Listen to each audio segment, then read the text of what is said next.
बिस्मिल्लाहिर्रहमानिर्रहीम।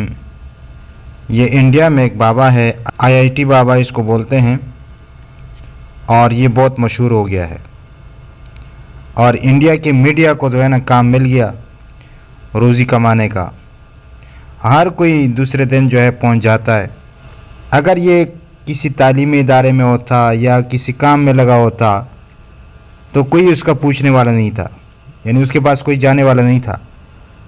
लेकिन जैसे उसने अपनी हालत तब्दील कर दी और वो मशहूर हो गया तो हर कोई उसके पास पहुंच जाता है। तो ये है दुनिया की हैसियत। जब एक आदमी मशहूर नहीं होता और अगर आप किसी और से मिलना चाहते हैं तो कोई आपको मिलने के लिए तैयार नहीं है और बुरा मानते हैं।